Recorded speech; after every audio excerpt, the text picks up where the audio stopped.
अभी मैं आप लोगों को एआई से लाइव कंटेंट राइटिंग करके दिखाने लगा हूँ। मार्केट में अनलिमिटेड एआई टूल्स हैं, कुछ तो बने ही पार्टिकुलर राइटिंग करने के लिए, लेकिन मेरा फेवरेट स्टिल चैट जीपीटी ही है। मुझे सिर्फ यही पसंद है, तो मैं आपको इसी में अब करके दिखाने लगा हूँ। अब सबसे पहले आप आ जाओ चैट जीपीटी पे। आप लोग गलती क्या करते हो कि आते सार अपना टॉपिक देते हो और लिखवाना शुरू कर देते हो। ये काम आपने नहीं करना। सबसे पहले आपने इसे एक रोल असाइन कर रहा है। जैसे मैं आया, मैंने इसे कहा act as a professional content writer for me. फिर आगे मैंने क्या किया, मैंने उसे कहा with decades of experience in. मेरी नीश थी लेदर शू की, आपकी जो नीश होगी आपने इसे वो कहना है। जब आप इसे ये कह दोगे ना, तो ये पार्टिकुलर उस नीश में और वही जो आपने रोल इसे दिया होगा उस पे ये ट्रेन हो जाएगा और उसी के अकॉर्डिंग ये वर्क करेगा। अब नेक्स्ट मैंने इसे कहा नो फॉलो माई गाइडलाइंस। जब गाइडलाइंस का कहा और नीचे मैंने एक इसे इंस्ट्रक्शन दी है, ये एक डिटेल इंस्ट्रक्शन, या आप मुझे कमेंट करना, मैं आप लोगों को सेंड कर दूंगा। अब ये इसके अकॉर्डिंग अगेन से ट्रेन हो चुका है, इन इंस्ट्रक्शंस के ऊपर ये अगेन से ट्रेन हो चुका है। अब आगे इसे मैंने वर्ड काउंट का बताया और मैंने इससे बताया कि मैंने ब्लॉग पोस्ट का कंटेंट लिखवाना है। लेकिन उसको आप छोड़ो, आप मिड वाली जो लाइन है इस पर फोकस करो कि मैंने उसे ये कहा कि answer real user query at the introduction without any fluff. ये मेन चीज़ थी जो मैंने इसे बतानी थी। ये मैंने इसे अगेन इस पर ट्रेन किया। अब मैं आगे आया, मैंने इसे अपना टॉपिक दिया, why are leather shoes uncomfortable, और नीचे मैंने इसे कहा कि डिटेल आउटलाइन बना इस टॉपिक से रिलेटेड।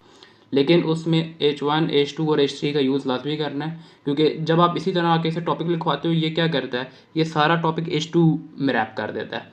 तो जितना ज़्यादा आप हेडिंग पे ब्रेक करते हो उतना ज़्यादा वो एसईओ फ्रेंडली होता है और गूगल ज़्यादा उसे लाइक करता है। जितना आप H2 H3 H4 में अपना कंटेंट ब्रेक करते हो, जितनी ज़्यादा सब हेडिंग्स में, उतना ज़्यादा आपका कंटेंट जो है एसईओ फ्रेंडली ज़्यादा होता है। तो अब ये इसने एक डिटेल्ड आउटलाइन जनरेट कर दी, बहुत ज़बरदस्त आउटलाइन इसने बनाई है।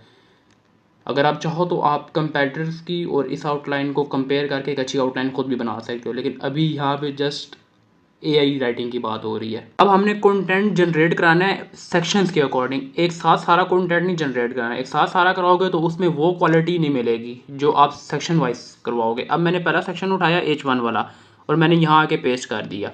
यहाँ पे उसने वर्ड गए थे 30 to 40, मैंने 50 to 60 कर दिए, वो आप अपने अकॉर्डिंग देख लेना।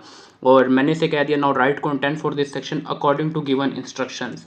अकॉर्डिंग टू गिवन इंस्ट्रक्शंस ये आप उसे हर प्रॉम्प्ट में कहना। अभी आप लोग चेक करो, इसने to the point real user query किस तरह इंट्रोडक्शन में उसका आंसर किया है।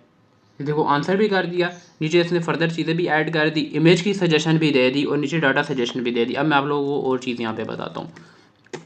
सबसे पहले आपने इसकी इमेज कैसे जनरेट करनी है, यहाँ से लेकर ये आपने कॉपी किया, ठीक है। आप शटर स्टॉक में आए, यहाँ पे आपने वो जो उसने लाइन दी थी इमेज के अकॉर्डिंग वो आपने दी और इसने इमेज दे दी। या आप किसी में डाउनलोडर में जाओ फ्री वाले, तो आप वहाँ से डाउनलोड कर लो, ठीक है। ये सबको पता है, इसको छोड़ो। नीचे डाटा सजेशन दी, वो भी मैं आप लोगों को बताता हूँ। सबसे पहले यहाँ से देखते हैं, ये बिल्कुल ठीक है, लेकिन ये जो ये है ना, यहाँ से लेकर यहाँ तक ये बहुत ज़्यादा रोबोटिक साउंड कर रहा है, तो इसे मैं चेंज कराऊँगा, ठीक है।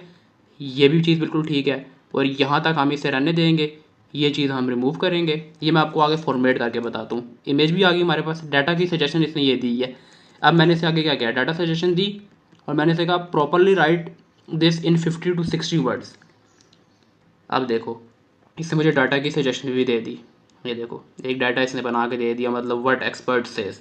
आप ये रियल भी कहीं से पिक कर सकते हो, लाजमी नहीं है कि आप एआई से जनरेट करो, और रिकमेंडेड भी यही है कि आप रियल पिक करो।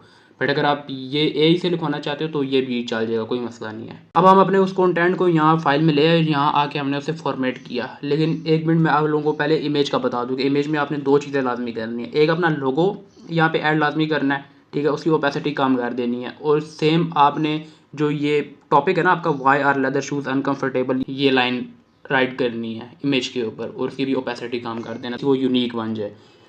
ये हमने यहाँ पे आके फॉर्मेट किया, जो चीज़ें हमने कट करनी थी वो कट की।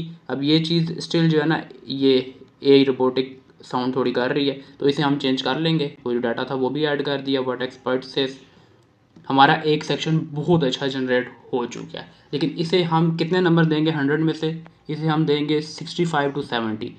इसे आपने स्टिल जो है कंपेटिटर से कंपेयर करना है और इसी तरह आपने बाकी सेक्शन का कंटेंट जनरेट करना है। लेकिन ये होगा कि जो मैंने आपको गाइडलाइंस प्रोवाइड की है उसके अकॉर्डिंग इस तरह आप सेक्शन वाइज कंटेंट लिखवाओगे तो मैं कंफर्म कह रहा हूँ 60 to 70% आपका कंटेंट रेडी टू पब्लिश होगा। लेकिन कोई भी प्रॉम्प्ट आज तक इस लेवल की बनी ही नहीं है कि आप लोगों को वो गारंटी दे सके कि आप कंटेंट कॉपी पेस्ट कर सकते हो।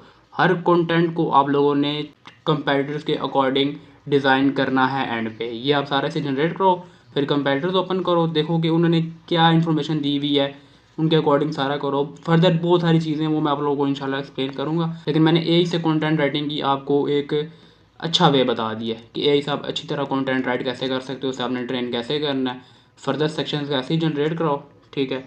और ये देख लो, वर्डिंग बहुत ज़्यादा अच्छी है। जो गाइडलाइंस मैंने दी है ना इसको, उनमें ये सब चीज़ें ऐड थी। वो गाइडलाइंस आप लोगों को मिल जाएंगी, आप कमेंट करो, मैं आप लोगों को वो सेंड कर दूँगा। वीडियो को लाइक करो यार, कमेंट करो, रिपोस्ट करो।